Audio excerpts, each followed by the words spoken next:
Le son des sirènes hurlait au loin, une complainte métallique se rapprochant dans les ruelles sombres de Marseille. Sous ses doigts, le tissu improvisé s'imbibait d'un rouge chaud et poisseux, une marée écarlate qu'elle tentait de contenir. Amélie ne voyait que la blessure, une béance cruelle dans le torse de l'inconnu étendu sur le pavé froid. L'odeur du sang se mêlait à celle de la pluie sur le bitume, créant un parfum de désastre et d'urgence. Elle ne savait rien de cet homme, ni son nom, ni la raison de sa présence dans cette impasse sordide, mais son serment d'infirmière était plus fort que la peur qui lui glaçait les os. Ses mains ne tremblaient pas. Elles étaient un rempart fragile entre la vie et la mort, une ancre de compassion dans un océan de violence. Chaque battement de cœur de l'homme sous sa paume était une victoire précaire, un murmure de survie qu'elle s'acharnait à protéger du silence imminent qui menaçait de tout engloutir. Alain sentait la vie le quitter, une vague glaciale qui montait de ses pieds vers son cœur. La douleur était une flamme blanche, mais au-dessus d'elle, une présence flottait, un point de lumière dans les ténèbres grandissantes. C'était le parfum de cette femme, une odeur d'antiseptique et de pureté qui tranchait avec la puanteur de la ruelle. C'était la pression de ses mains sur sa poitrine, une force déterminée qui le maintenait sur le fil ténu de l'existence. À travers le voile de la souffrance, il distinguait la courbe de sa nuque, les mèches de cheveux échappées de son chignon, éclairées par un lointain réverbère. Elle était un ange improbable, apparu dans l'enfer qu'il avait lui-même créé. À cet instant, dans sa vulnérabilité la plus totale, une graine fut plantée dans son âme. Une obsession née non pas du pouvoir, mais de la dépendance absolue à cet inconnu qui tenait son destin entre ses mains délicates mais si fermes. Les gyrophares balayaient désormais les murs de briques, peignant des éclairs bleus et rouges sur le visage concentré d'Amélie. Les sirènes étaient assourdissantes, un cri d'alarme qui aurait dû la pousser à fuir, à s'éloigner de ce danger palpable. N'importe qui de sensé aurait abandonné cet homme à son sort, le laissant aux mains des secours ou de ses ennemis. Mais elle restait là, agenouillée dans la crasse, son uniforme blanc immaculé désormais souillé par le sang d'un étranger. C'était sa nature, son essence même, réparer ce qui était brisé, soigner sans juger, offrir une chance là où il n'y avait que du désespoir. Elle sentait le regard de l'homme sur elle, un regard lourd, intense, qui semblait la sonder jusqu'au plus profond de son être. Un frisson la parcourut, différent de celui de la peur. C'était la conscience d'un lien étrange qui se tissait dans le chaos. Si la force de cette jeune femme face au danger vous émeut déjà, abonnez-vous et aimez cette vidéo pour découvrir comment un seul acte de compassion peut changer deux destins à jamais. Alors que les ambulanciers prenaient le relais avec une efficacité brutale, écartant Amélie sans ménagement, l'homme rassembla ses dernières forces. Sa main couverte de son propre sang séché s'agrippa à son poignet. Le contact fut bref, presque fantomatique, mais chargé d'une intensité foudroyante. Ses yeux d'un noir profond se plantèrent dans les siens et pour la première fois, elle y vit autre chose que de la douleur. Il y avait une lueur de possession, une promesse silencieuse qui n'avait rien à voir avec de la gratitude. Ce n'était pas un remerciement, mais un marquage. Il la revendiquait. Ce simple geste, dans le tumulte des voix et des équipements médicaux, scellait un pacte dont elle ne comprenait pas encore les termes. Elle retira sa main, le cœur battant à tout rompre, sentant la brûlure invisible de son contact sur sa peau. L'inconnu n'était plus une victime. Il était une énigme, une menace qui venait de graver son nom dans sa mémoire. Les semaines qui suivirent effacèrent presque le souvenir de cette nuit fiévreuse. La réalité d'Amélie était bien plus pressante, bien plus concrète que le souvenir d'un regard dans une ruelle. L'hôpital, où elle avait consacré des années de sa vie, fermait ses portes, laissant derrière lui des couloirs vides et des carrières brisées. Chaque jour, elle regardait les murs se vider, un déchirement silencieux qui faisait écho à son propre désarroi. Pire encore, la maladie de sa mère s'aggravait, transformant leur petit appartement en une chambre de soins improvisés, où les factures médicales s'empilaient comme des lettres de deuil. Marseille, la ville qu'elle aimait, devenait une prison de soucis financiers et de peur. L'héroïsme de cette nuit semblait dérisoire face à son impuissance quotidienne. Elle avait sauvé un homme puissant, mais elle était incapable de sauver les deux choses qui comptèrent le plus pour elle, sa vocation et sa mère. Un soir de crépuscule, alors qu'elle quittait pour la dernière fois le squelette de l'hôpital, une berline noire d'un luxe arrogant se gara silencieusement à sa hauteur. La vitre teintée descendit avec un sifflement feutré, révélant un visage qu'elle n'avait jamais vraiment oublié. Les traits étaient plus durs, affûtés par le pouvoir et non plus par la douleur.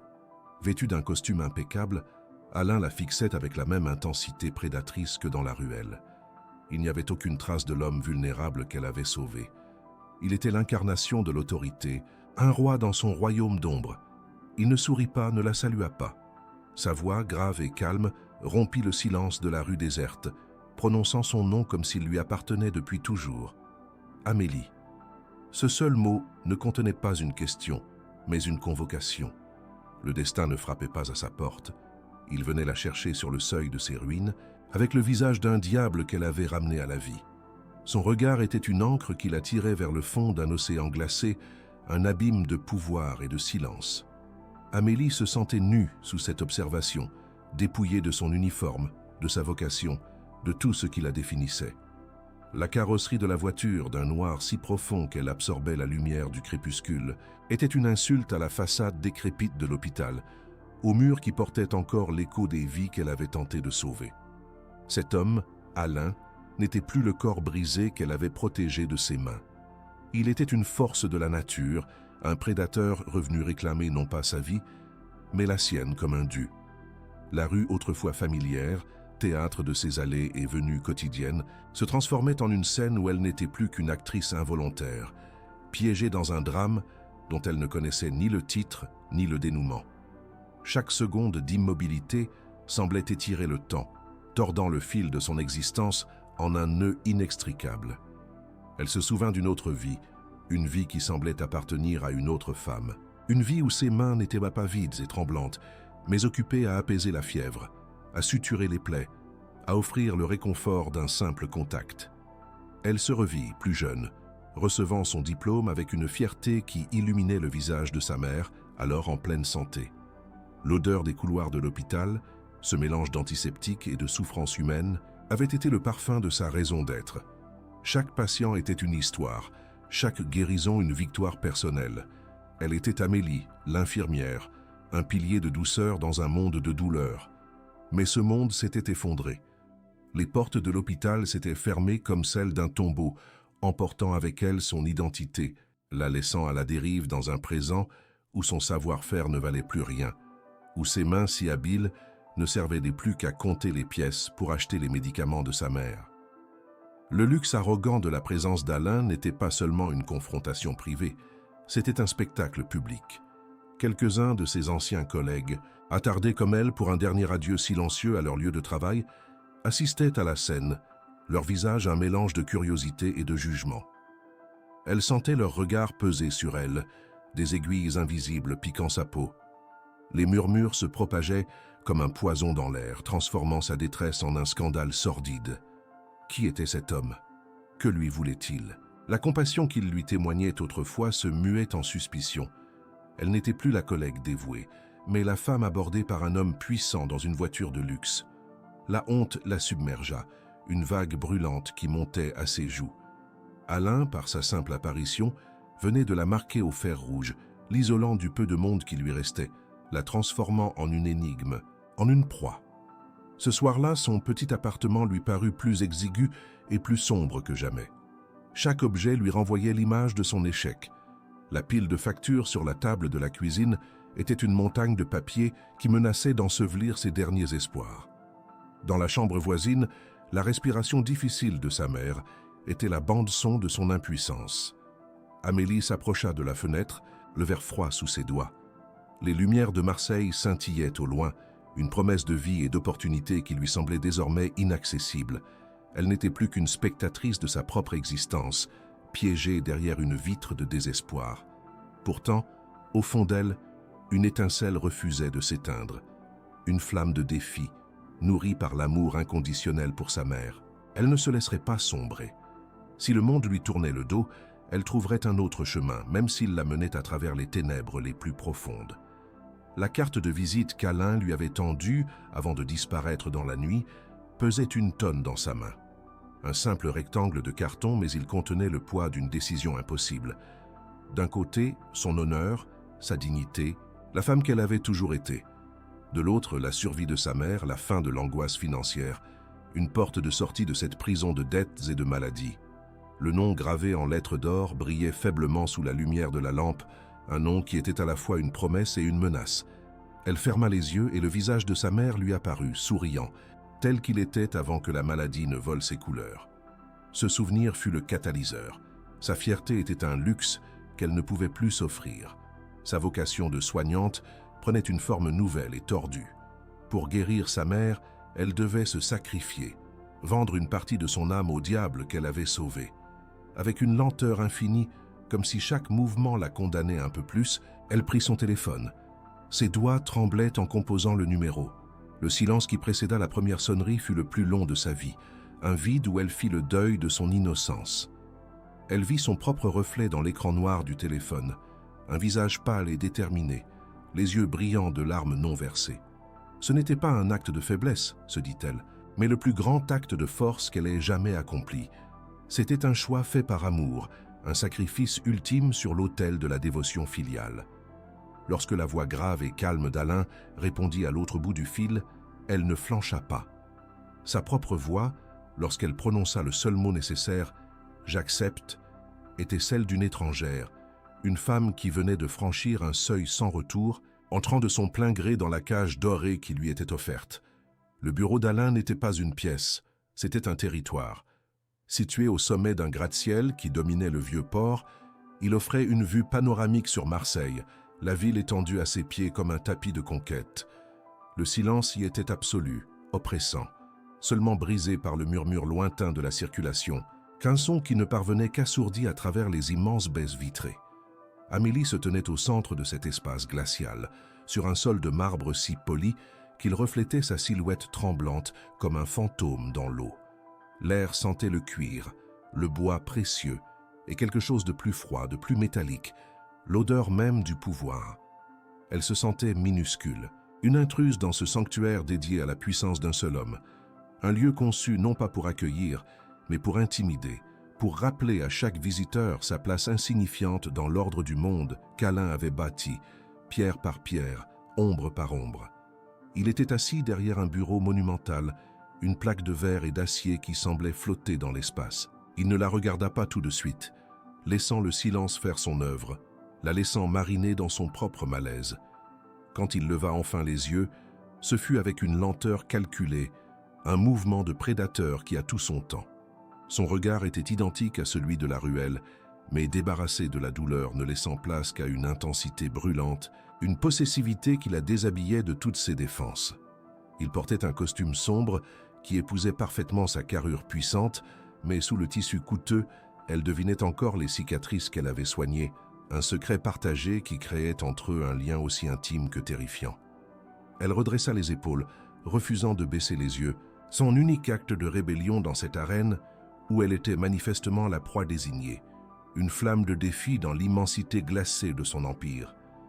Sa voix, lorsqu'il parla enfin, était un velours sombre, une caresse dangereuse qui envoyait des frissons le long de sa colonne vertébrale. Il n'y avait aucune trace d'émotion, aucune gratitude pour la vie qu'elle lui avait rendue. Ces mots étaient des lames de rasoir, précis et froids. 30 millions d'euros, pour une semaine, exclusivement à moi. La proposition tomba dans le silence, obscène dans sa simplicité. Ce n'était pas une offre, c'était un verdict. Le prix de la vie de sa mère était sa propre liberté, sa dignité mise aux enchères. Une vague de nausée la submergea, mais elle la repoussa avec une force qu'elle ne se connaissait pas. Elle pensa à la respiration fragile de sa mère, au regard fatigué mais aimant, et la honte se mua en une détermination de glace. Elle ne le faisait pas pour elle. Elle le faisait pour la seule personne qui comptait. Le sacrifice était le dernier soin qu'elle pouvait prodiguer, le plus douloureux de tous. Il fit glisser un document sur la surface de verre du bureau. Le contrat. Le mot lui-même semblait absurde, une tentative de légaliser l'inacceptable. C'était un pacte faustien, rédigé en termes juridiques froids, qui la liait à lui corps et âme pour 7 jours. Un stylo en argent fut posé à côté du papier, brillant sous les lumières artificielles du plafond. Amélie s'avança, chaque pas résonnant sur le marbre, comme un coup de marteau sur un cercueil. Ses doigts se refermèrent sur le stylo, l'objet lui paraissant d'un poids démesuré, comme s'il contenait toute la lourdeur de sa décision. À travers la vitre, elle voyait les lumières de la ville commencer à s'allumer. Un monde qui continuait de tourner alors que le sien s'arrêtait, suspendu à la pointe de ce stylo. Signer n'était pas seulement apposer son nom, c'était tracer une ligne de démarcation entre la femme qu'elle avait été et celle qu'elle allait devenir. Au moment où la plume toucha le papier, leurs regards se croisèrent de nouveau par-dessus l'immensité du bureau. Et dans cet instant suspendu, la dynamique du pouvoir vacilla. Il n'était plus seulement le prédateur, et elle n'était plus seulement la proie. Il vit la femme qui n'avait pas hésité à s'agenouiller dans la saleté pour lui, celle dont les mains fermes avaient maintenu la vie à l'intérieur de son corps. Elle vit l'homme dont le cœur avait battu sous sa paume, un rythme fragile et humain qu'elle avait protégé du néant. Une reconnaissance muette passa entre eux, une étincelle de vérité brute dans un océan de mensonges et de transactions. C'était la conscience d'un lien forgé dans le sang et la douleur, un lien que 30 millions d'euros ne pouvaient ni acheter ni définir. Une attraction dangereuse, née de la vulnérabilité partagée, commençait à poindre sous la surface glacée de leur antagonisme, une promesse de chaos futur. Elle signa d'un trait rapide et ferme, sans trembler. Sa main ne flancha pas, comme elle n'avait pas flanché dans la ruelle. C'était le même geste, celui d'une infirmière accomplissant un acte nécessaire, même si celui-ci la déchirait de l'intérieur. Elle repoussa le contrat vers lui, le document glissant sur le verre avec un sifflement léger. L'acte était consommé. Elle lui appartenait. Le masque impénétrable d'Alain était de retour, mais quelque chose dans ses yeux avait changé. Une lueur nouvelle, un mélange de triomphe et d'une émotion plus sombre, presque de l'inquiétude. Il avait obtenu ce qu'il voulait. Il avait acheté son ange gardien, mais en la faisant entrer dans son monde, il l'exposait à tous ses démons. La porte de la cage dorée venait de se refermer sur elle, mais en la regardant se tenir là, droite et fière malgré sa reddition, il eut le sentiment fugace que c'était peut-être lui qui venait de s'emprisonner. La villa, perchée sur les falaises de la Côte d'Azur, était une forteresse de verre et de pierres blanches surplombant le bleu infini de la Méditerranée. L'air salin, mêlé au parfum entêtant des bougainvilliers, aurait dû être apaisant, mais pour Amélie, il était l'odeur même de sa cage dorée. Alain lui fit faire le tour, sa présence une ombre lourde à ses côtés, décrivant la piscine à débordement, la cave à vin, les œuvres d'art comme un général présentant son butin de guerre. Il attendait d'elle l'émerveillement, la soumission face à cette écrasante démonstration de richesse. Mais Amélie restait silencieuse, son regard ne s'attardant pas sur le luxe, mais sur l'horizon lointain, une ligne d'eau et de ciel où sa liberté s'était noyée. Son silence n'était pas de la timidité, c'était un mur, une forteresse intérieure, qu'il ne pouvait ni acheter ni conquérir, et ce premier acte de résistance passive le déstabilisa plus que n'importe quelle rébellion ouverte. Le premier dîner fut une épreuve de force silencieuse. Ils étaient assis aux extrémités opposées d'une table immense, le cliquetis de l'argenterie sur la porcelaine résonnant dans la salle à manger caverneuse comme des coups de feu étouffés. Alain menait un monologue parlant de ses affaires, de ses voyages, de son pouvoir, tissant une toile verbale pour l'y emprisonner. Il la traitait non comme une invitée, mais comme un objet de collection fraîchement acquis, qu'il polissait de ses mots. Amélie l'écouta sans l'interrompre, son visage une toile vierge. Puis, au milieu d'une phrase sur un accord commercial à Dubaï, elle posa sa fourchette et demanda d'une voix claire et douce « Avez-vous peur de mourir seul, Alain ?» La question tomba dans le silence comme une pierre dans un lac gelé, brisant la surface de son arrogance et le forçant, pour la première fois, à la voir réellement, non comme une possession, mais comme un adversaire. Après le repas, il la conduisit à sa chambre, une suite somptueuse avec une terrasse privée donnant sur la mer. La porte, en bois massif, était équipée d'une serrure électronique complexe. « Pour votre sécurité », dit-il, sa voix portant une nuance de contrôle à peine voilée, une suggestion qu'elle était là pour être protégée, mais aussi contenue. Il s'attendait à des larmes, à de la peur, peut-être à une supplication. Au lieu de cela, Amélie se tourna vers lui, un calme glacial dans ses yeux, et lui dit simplement « Bonne nuit ». Dès qu'il se fut retiré dans le couloir, elle referma la lourde porte. Le déclic du verrou manuel qu'elle enclencha de l'intérieur fut un son sec, définitif. Un acte de défi simple, mais puissant. Elle ne se barricadait pas par peur. Elle délimitait son territoire, un sanctuaire d'1 mètre carré, où son autorité à lui n'avait plus cours. De l'autre côté de la porte, Alain resta immobile, la main encore en l'air comme pour la retenir. Le son du verrou fut une gifle, une insulte à son pouvoir absolu. Une fureur froide monta en lui, l'envie de défoncer cette porte, de lui rappeler qui était le maître de ce domaine, qui avait payé 30 millions pour sa présence. Mais une autre émotion inédite et déroutante luttait contre sa colère. Une sorte de fascination tordue. Cette femme, qui aurait dû être brisée, tremblante, se tenait droite. Elle ne se battait pas avec des armes, mais avec une dignité de fer. Il s'éloigna lentement, le silence du couloir amplifiant le tumulte dans son esprit. Il avait acheté son corps pour 1 semaine, mais il comprenait avec une clarté effrayante que son âme restait une citadelle imprenable. Et ce défi, cette résistance inattendue, commençait à l'obséder bien plus que son simple désir de possession. Le lendemain, elle se réveilla avec le soleil et descendit dans les jardins en terrasse de la villa.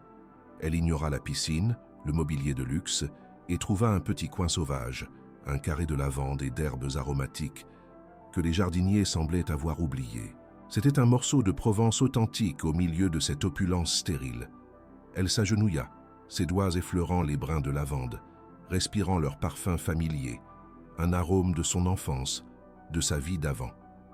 Depuis le balcon de son bureau, derrière une vitre teintée, Alain l'observait. Il la voyait non pas comme la femme qui l'avait enfermée, mais comme une apparition, une figure de grâce et de résilience dans son monde de béton et de violence. Il ne voyait pas sa prisonnière, mais une femme libre qui trouvait la beauté dans la simplicité, une chose que son argent n'avait jamais pu lui acheter. Ce spectacle le troublait, érodant ses certitudes. Incapable de supporter cette distance plus longtemps, il la rejoignit dans le jardin. Le soleil matinal jetait de longues ombres, créant des zébrures de lumière et d'obscurité entre eux. Il s'approcha, son ombre la couvrant, tentant de réimposer sa domination par sa seule présence physique. « Vous semblez apprécier ma propriété, » dit-il, sa voix un grondement. Elle ne se leva pas. Elle tourna simplement la tête vers lui, son regard se posant sur le col ouvert de sa chemise, où l'on devinait la cicatrice rosée qu'elle connaissait si intimement. « Une blessure physique se referme si elle est bien soignée, » murmura-t-elle, ses mots flottant dans l'air parfumé. « Mais que faites-vous pour celle que personne ne peut voir ?» Ce n'était plus une question, c'était un diagnostic, une mise à nu de son âme malade. Il recula d'1 pas, comme si elle venait de le frapper, le silence entre eux vibrant d'une tension nouvelle, plus intime et bien plus dangereuse. Le changement s'opéra au 4e jour, lorsque l'isolement de la villa fut brisé par l'arrivée imminente d'invités. Alain l'avait annoncé d'un ton neutre, comme s'il s'agissait d'une simple formalité, mais ses yeux la scrutaient, attendant une réaction. Il lui fit livrer une robe de soie émeraude, une création magnifique qui semblait tissée de lumière et d'ombre. En la touchant, Amélie sentit le froid du tissu contre sa peau, un froid qui lui rappela la surface du bureau où elle avait signé son âme. Cette robe n'était pas un cadeau, c'était un uniforme, un costume de scène pour le rôle qu'il lui avait assigné.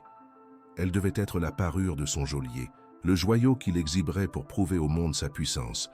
En l'enfilant, elle sentit son propre corps lui devenir étranger, une poupée de luxe habillée pour le plaisir d'un maître, et le miroir lui renvoya l'image d'une captive magnifique, son regard seul trahissant la tempête qui faisait rage en elle. Ils arrivèrent au crépuscule, des hommes aux costumes sombres et des femmes parées de diamants dont l'éclat semblait aussi glacial que leur sourire. L'air de la villa, autrefois vibrant de la tension intime entre elle et Alain, se chargea d'un parfum de pouvoir, de méfiance et de cruauté polie. Amélie se tenait à ses côtés, un verre de champagne à la main qu'elle ne porta jamais à ses lèvres. Chaque regard posé sur elle était une évaluation, une pesée. On ne la voyait pas, on la jaugeait. Les murmures fusaient derrière les mains gantées, des chuchotements venimeux qui lui parvenaient en bribes. Elle n'était pas une invitée, elle était le sujet de la soirée, la dernière acquisition exotique d'Alain. Sa présence, imposée et silencieuse, était un aveu public de sa condition. Elle sentait son honneur s'effilocher fil par fil sous le poids de ses regards prédateurs, devenant une simple silhouette dans le théâtre d'ombre de son monde impitoyable. Un homme se détacha du groupe, son sourire plus large et plus dangereux que les autres. Il s'appelait Bastien, et son regard glissa sur Amélie avec une insolence calculée avant de se fixer sur Alain. Il y avait une histoire de rivalité entre eux, une tension palpable qui électrisait l'air. « Alain, tu nous surprendras toujours », commença-t-il d'une voix mielleuse qui ne masquait pas le venin. « Je ne te savais pas si philanthrope. Recueillir les âmes perdues de Marseille est-il ton nouveau passe-temps ?» La remarque était une lame, visant à la fois à la réduire à une simple indigente et à sonder la nature de l'intérêt d'Alain pour elle. Amélie sentit la main d'Alain se crisper sur son propre verre, un signe infime de la fureur qui montait en lui. Mais il ne dit rien, se contentant de soutenir le regard de son rival, la laissant seule exposée au centre de cette joute verbale mortelle. Le silence qui suivit fut plus lourd que n'importe quelle parole. Bastien, savourant son effet, se pencha légèrement vers elle, comme pour lui confier un secret.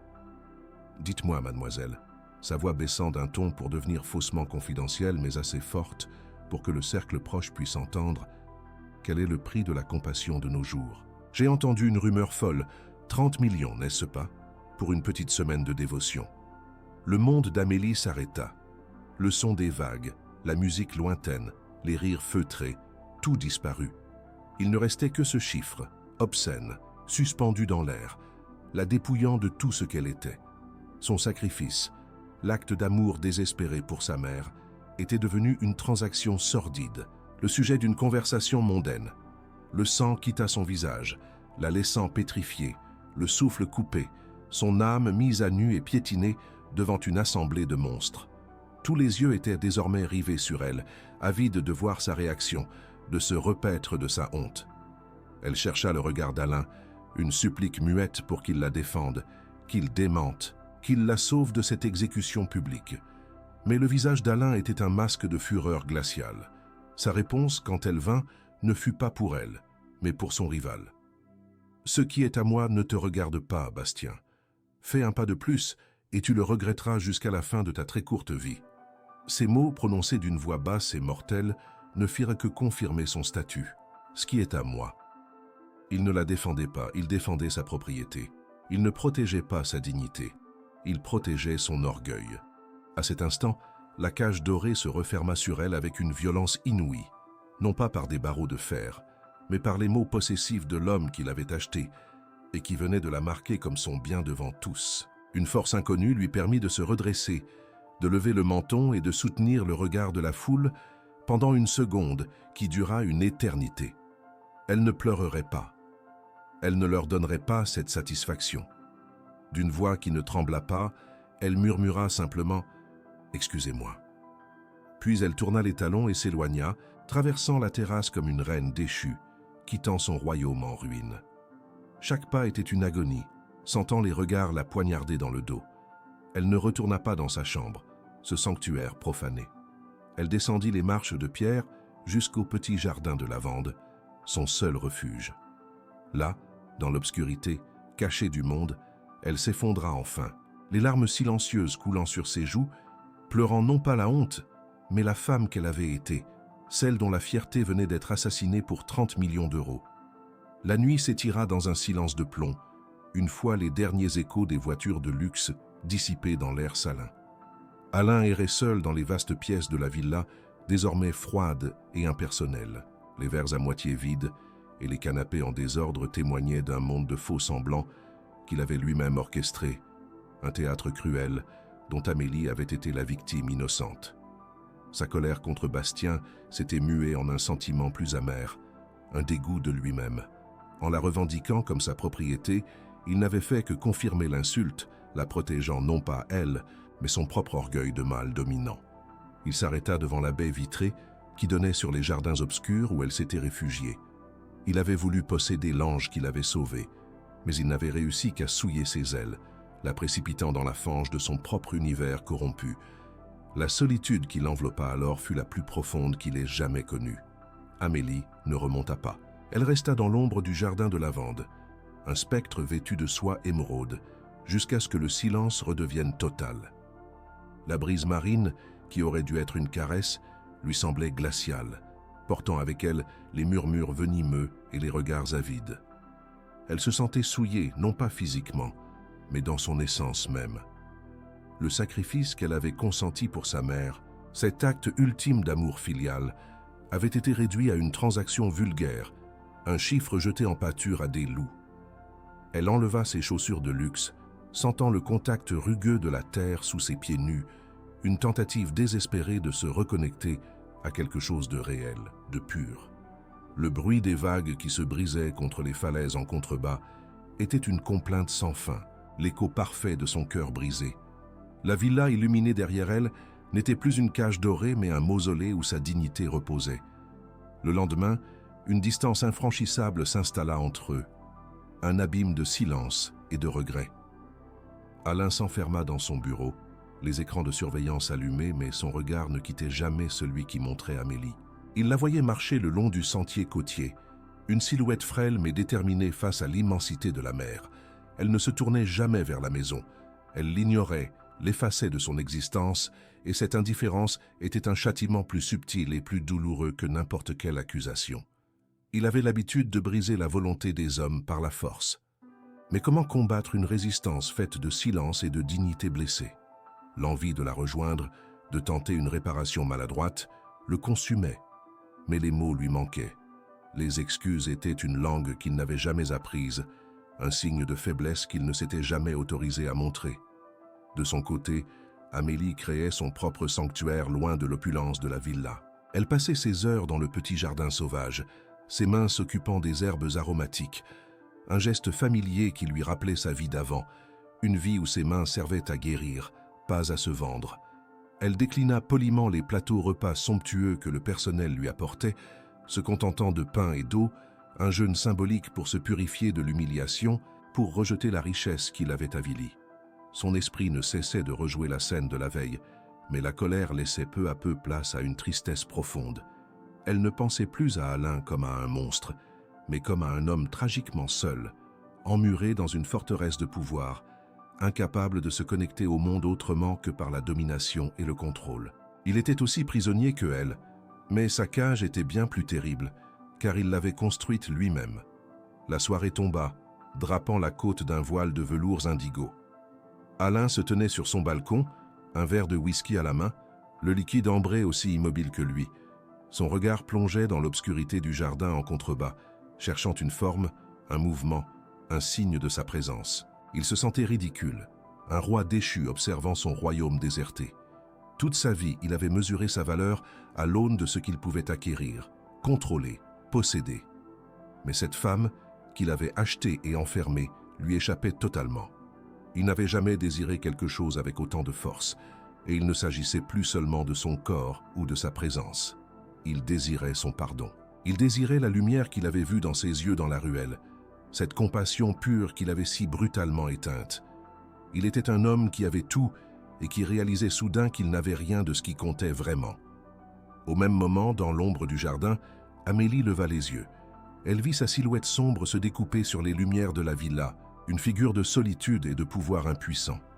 Il la regardait, elle le sentait, et dans cet échange de regards invisibles, à travers la distance et le silence, quelque chose changea. Ce n'était plus de la peur ou de la colère qu'elle ressentait, mais une étrange et douloureuse empathie. Ils étaient deux âmes perdues, chacune piégée dans sa propre prison. Lui dans celle de son passé violent, elle dans celle de son sacrifice présent. Le silence entre eux n'était plus un mur, mais un espace rempli de tout ce qui n'avait pas été dit, de tout ce qui aurait pu être. La tension de leur confrontation initiale s'était dissoute dans une mélancolie partagée, la conscience sourde que le chemin vers l'autre était peut-être à jamais bloqué par les ruines de la veille.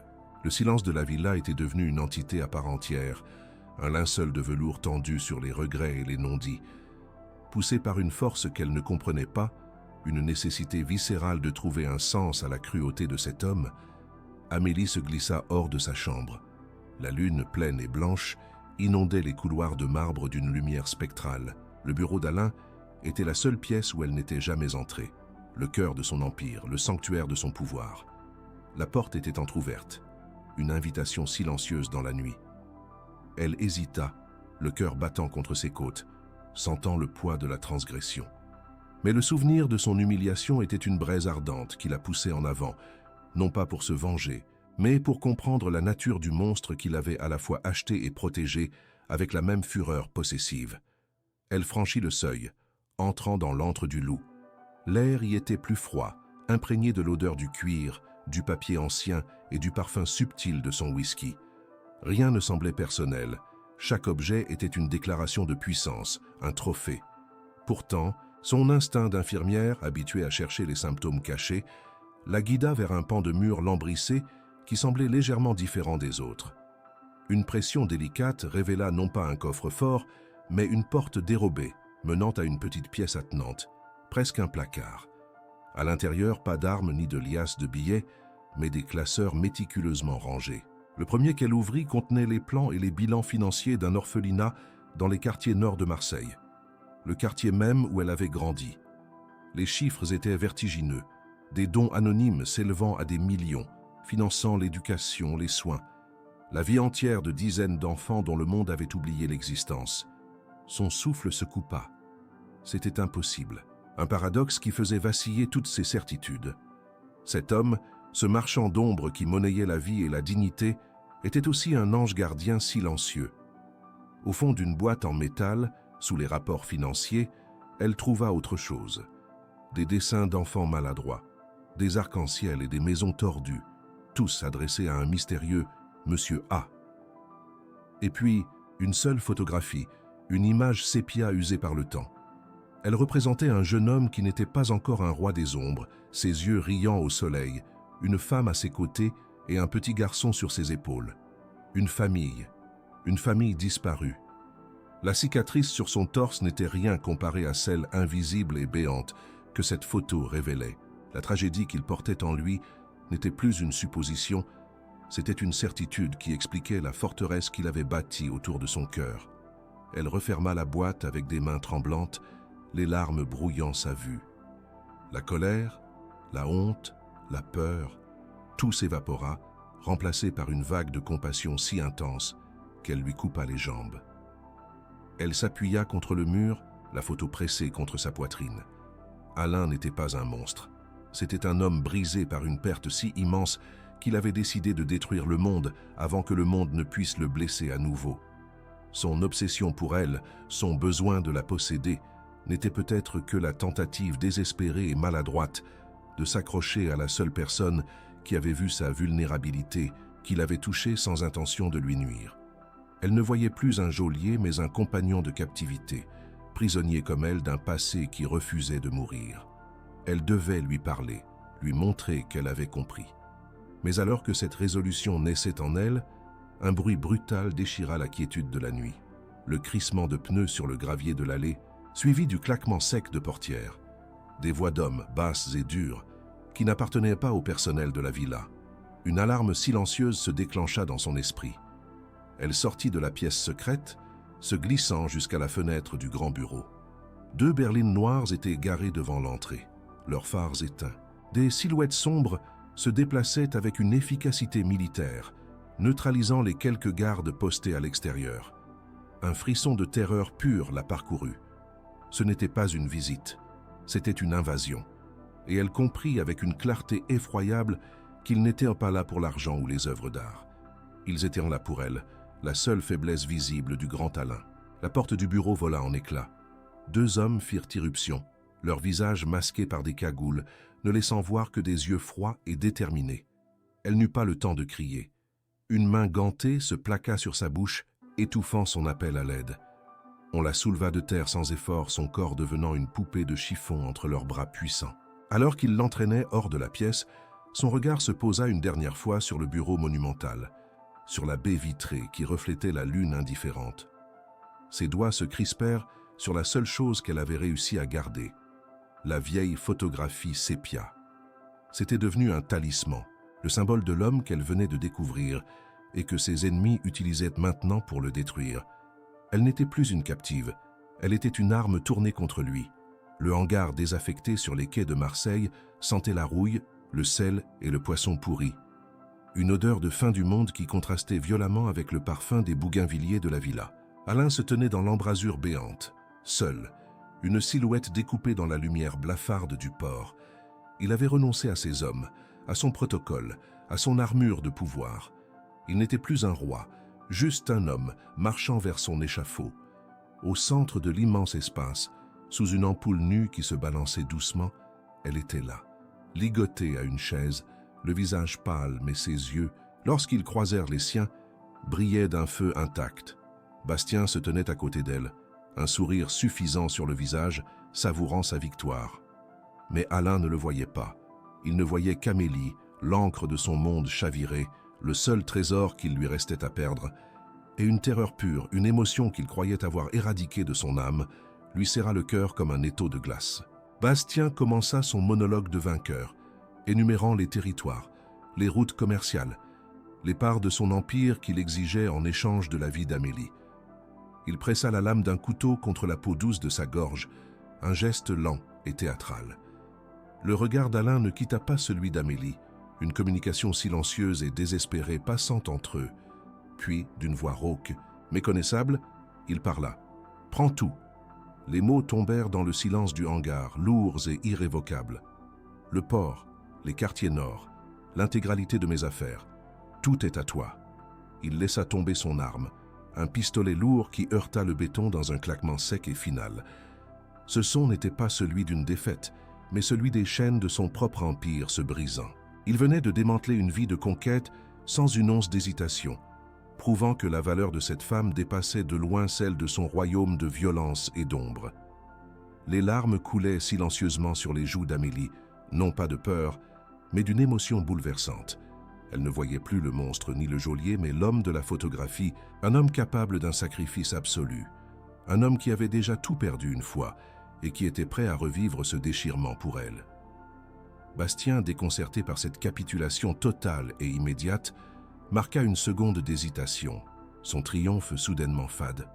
C'est dans cet instant suspendu qu'Amélie laissa tomber l'objet qu'elle serrait dans sa paume depuis son enlèvement. La vieille photographie sépia plana un instant dans l'air avant de se poser, face visible, sur le sol poussiéreux entre les deux hommes. « Regarde » murmura-t-elle, sa voix à peine un souffle. Ce n'était pas un appel à la pitié, mais une tentative de lui rappeler qui il était vraiment. Un rappel de l'amour qu'il avait connu avant que la haine ne devienne sa seule langue.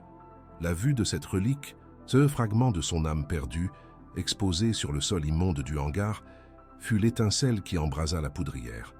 Un rugissement guttural, plus animal qu'humain, s'échappa de la gorge d'Alain. Ce n'était pas le cri d'un chef de clan, mais celui d'un homme dont le sanctuaire le plus intime venait d'être profané. Il explosa en un mouvement flou, une furie déchaînée mue par une douleur et un amour indicibles. La confrontation fut brève, brutale et dépourvue de toute stratégie. Il n'esquiva pas les coups, il les encaissa, son seul objectif étant de s'interposer, de faire de son propre corps un rempart infranchissable entre Amélie et la menace. Chaque coup qu'il portait était une expiation, chaque blessure qu'il recevait était une pénitence pour l'avoir mise en danger. Il se battait non pas pour son empire, mais pour son unique raison de vivre, avec la sauvagerie désespérée d'un homme qui n'a plus rien à perdre. Le silence retomba, lourd et poisseux, seulement troublé par le halètement d'Alain et le bruit lointain d'une corne de brume. Il se tourna vers elle, titubant, le visage tuméfié, une coupure saignant sur son arcade sourcilière. Il ignora ses propres blessures et se précipita pour défaire les cordes qui entravèrent ses poignets. Ses doigts, d'ordinaire si agiles et précis, tremblaient, maladroits, rendant la tâche infiniment difficile. Dès qu'elle fut libre, Amélie ne recula pas. Elle se jeta contre lui, enlaçant sa taille, pressant son visage contre sa poitrine ensanglantée, sentant les battements erratiques de son cœur sous sa joue. C'était une étreinte qui inversait les rôles, une étreinte où la soignante offrait le réconfort à son protecteur blessé. Il s'agrippa à elle, comme un naufragé à sa bouée, enfouissant son visage dans ses cheveux, respirant son parfum comme si c'était l'air même qui le maintenait en vie. Il s'écarta légèrement, juste assez pour la regarder, ses mains puissantes venant se poser sur ses joues avec une infinie délicatesse. Ses pouces essuyèrent les traces de larmes et de poussière sur sa peau. Dans ses yeux sombres, il n'y avait plus d'orgueil, plus de dureté, seulement une vulnérabilité à vif et un amour si profond qu'il en était douloureux. « Pardonne-moi » murmura-t-il, et ces deux mots contenaient le poids de tout son passé, de son contrat, de son obsession, de sa violence. C'était la reddition finale de son âme. Amélie ne répondit pas. Elle se haussa sur la pointe des pieds et unit leurs lèvres. Le baiser était salé par leurs larmes et métallique par le goût du sang, mais c'était le contact le plus pur qu'ils aient jamais partagé. Ce n'était pas une explosion de passion, mais un serment silencieux, un acte de pardon et d'acceptation totale. Dans ce hangar sordide, au milieu des ruines de son empire, Alain venait de trouver sa rédemption. Si la force de cet amour né dans le chaos vous a touché, partagez dans les commentaires le moment qui vous a le plus ému et n'oubliez pas de regarder notre prochaine histoire. Ils quittèrent le hangar comme des survivants émergeant d'une tombe, laissant derrière eux les débris d'un empire et l'écho d'une violence révolue. Le premier souffle d'air matinal fut une purification, un baume glacial sur leurs peaux meurtries et leurs âmes à vif. La lumière de l'aube pâle et rosée commençait à peine à dessiner les contours des grues du port, transformant le paysage industriel en une cathédrale de métal silencieuse. Alain ne lâcha pas sa main, un contact qui n'était plus celui d'un possesseur, mais celui d'un pèlerin s'accrochant à sa foi. Il n'y avait plus de berline de luxe, plus de garde du corps, juste le bruit de leurs pas sur le bitume humide. Il n'était plus le roi de Marseille, elle n'était plus sa captive. Dans le silence de cette nouvelle journée, ils n'étaient que deux êtres humains qui avaient traversé l'enfer ensemble et qui cherchaient, dans la main de l'autre, le chemin vers une forme de paradis fragile et incertain. Il ne la reconduisit pas à la forteresse de verre sur la falaise, mais à son petit appartement, ce havre de modestie qu'il avait autrefois violé par son arrogance. Franchir le seuil derrière elle fut pour lui l'acte de soumission le plus total. L'odeur de la lavande séchée et des médicaments lui parut plus réelle, plus précieuse que tous les parfums de luxe qu'il avait connus. Il vit la chambre de sa mère, le lit médicalisé, les photos jaunies sur la table de chevet, et il comprit enfin la véritable nature du sacrifice d'Amélie. Ce n'était pas une transaction, c'était un acte d'amour absolu. Il resta debout dans le petit salon, se sentant immense et maladroit au milieu de cette vie simple qu'il avait failli détruire. Il n'était plus un prédateur dans son territoire, mais un étranger dans un sanctuaire, espérant silencieusement une absolution qu'il ne méritait pas encore, mais qu'il désirait plus que le pouvoir qu'il venait de perdre pour toujours. Quelques semaines s'écoulèrent, marquées par une quiétude nouvelle. Alain était une présence discrète, réparant en silence les fissures de leur vie, s'occupant des courses, attendant simplement qu'elle lui accorde un regard. Un matin, une lettre officielle arriva. Amélie l'ouvrit avec une appréhension familière, s'attendant à une nouvelle facture, une autre menace. Mais le papier portait l'entête de l'administration hospitalière. Ses yeux parcoururent les lignes, incrédules. L'hôpital Saint-Jean, son hôpital, allait rouvrir ses portes. Un donateur anonyme avait non seulement épongé toutes les dettes, mais avait financé la création d'une nouvelle aile spécialisée dans les soins palliatifs et les maladies dégénératives. Une plaque, précisait la lettre, serait apposée à l'entrée de cette nouvelle aile. Elle porterait le nom de sa mère. Les larmes brouillèrent sa vue, le papier tremblant entre ses doigts. Ce n'était pas de la charité, c'était une restitution. Elle le trouva près de la fenêtre, contemplant les toits de Marseille comme s'il les voyait pour la première fois. Elle tenait la lettre contre son cœur, ce morceau de papier qui valait bien plus que 30 millions d'euros. Il se tourna vers elle et il n'y eut pas besoin de questions. Son regard était un aveu doux et silencieux. « Cet argent n'a jamais été à moi », dit-il d'une voix basse, une voix qu'elle n'avait jamais entendue, dépouillée de toute autorité, ne laissant place qu'à une sincérité désarmante. « C'était le prix que j'avais mis sur ton âme. Je ne pouvais pas te le rendre. Alors je l'ai investi dans ce qui lui donnait sa valeur, ta vocation, ton amour, ta lumière. » Il ne lui demandait pas pardon avec des mots, mais avec cet acte de réparation ultime qui ne cherchait pas à l'acheter, mais à la libérer, à lui rendre la femme qu'elle était avant qu'il n'entre dans sa vie, une femme encore plus forte, encore plus entière. Le jour de l'inauguration, l'hôpital brillait sous le soleil de Provence, ses murs blancs repeints à neuf, vibrant de l'effervescence d'une vie retrouvée. Amélie portait de nouveau son uniforme, non pas comme une armure, mais comme une seconde peau. Elle se tenait devant l'entrée de la nouvelle aile, lisant le nom de sa mère gravé dans le marbre. Alain la rejoignit, vêtu d'un simple costume, se fondant dans la foule des familles et du personnel soignant. Il ne lui offrit pas de bague, pas de promesse de richesse. Il lui tendit simplement sa main, une main autrefois habituée à prendre et à briser, aujourd'hui offerte dans une humble supplique. « Je ne peux pas te donner un empire, Amélie, » murmura-t-il, son regard ancré dans le sien. « Mais je peux te donner ma vie, une vie simple, une vie honnête. Épouse-moi. Laisse-moi passer le reste de mes jours à mériter la femme qui m'a sauvé de bien plus qu'une balle. » Elle glissa sa main dans la sienne, leurs doigts s'entrelaçant avec la force d'une évidence. Son oui fut un murmure emporté par la brise, mais pour lui, il résonna plus fort que toutes les acclamations du monde. Leurs mains unies, celle de l'infirmière qui répare et celle du pécheur repenti, devinrent le symbole de leur histoire. Ils n'étaient plus définis par un contrat, par le pouvoir ou la soumission, mais par un amour forgé dans le sang, purifié par le sacrifice et consacré par le pardon. En se tournant vers l'hôpital, ce monument de leur rédemption, ils regardaient un avenir où chaque jour serait une chance de guérir les blessures de l'autre, prouvant que même l'âme la plus sombre peut trouver la lumière lorsqu'elle est touchée par la grâce d'une compassion infinie. Si leur voyage de la haine à l'amour vous a bouleversé, dites-nous en commentaire quel geste vous a le plus touché et n'oubliez pas de vous abonner pour ne manquer aucune de nos prochaines histoires.